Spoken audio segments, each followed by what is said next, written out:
మధురై కార్పొరేషన్లోని 75వ వార్డు పరిధిలోని సుందరరాజపురం new rice mill 2వ వీధి ప్రాంతంలో తంగం అనే మహిళ తన కుటుంబంతో కాపురముంటోంది. వచ్చే జనవరిలో తంగం తన కుమార్తె వివాహం కోసం ఏర్పాట్లు చేసుకుంది.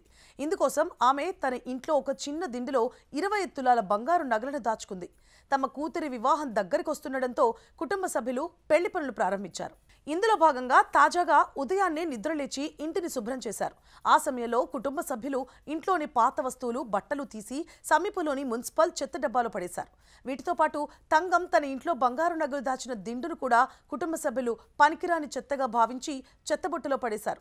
ఆ మరుసటి రోజు ఉదయం తంగం 20 తులాల బంగారు నగలు దాచిన దిండు కోసం ఇల్లంతా వెతికింది. ఎక్కడ కనిపించకపోవడంతో ఇంట్లో ఇతర కుటుంబ సభ్యులను అడిగితే వారు దానిని చెత్తబుట్టలో పడేసినట్లు చెప్పడంతో తంగం కాళ్ళ కింద భూమి కంపించినట్లయింది. వెంటనే తంగం తన ఇంటి దగ్గర ఉన్న చెత్తబుట్ట వద్దకు వెళ్లి వెతికింది.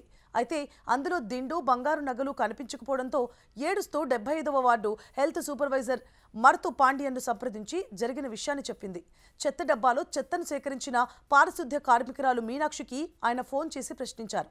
ఆమె సేకరించిన చెత్తను గ్రేడ్ చేస్తుండగా అందులో ఒక చిన్న దిండు కనిపించిందని, ఆమె దిండు తెరిచి చూడగా లోపల బంగారు నగలు కనిపించినట్లు వెల్లడించింది. దీంతో ఆమె ఆ నగలను తీసుకొచ్చి హెల్త్ సూపర్వైజర్ మరుదు పాండ్యన్కి ఇచ్చింది.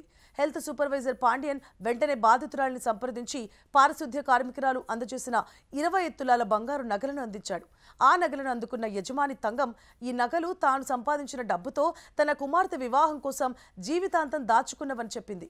దానిని తిరిగిచ్చిన సూపర్వైజర్కు, పారిశుద్ధ్య కార్మికులకు కన్నీళ్లతో కృతజ్ఞతలు తెలిపింది. ఈ వార్త స్థానికంగా కలకలం రేపింది.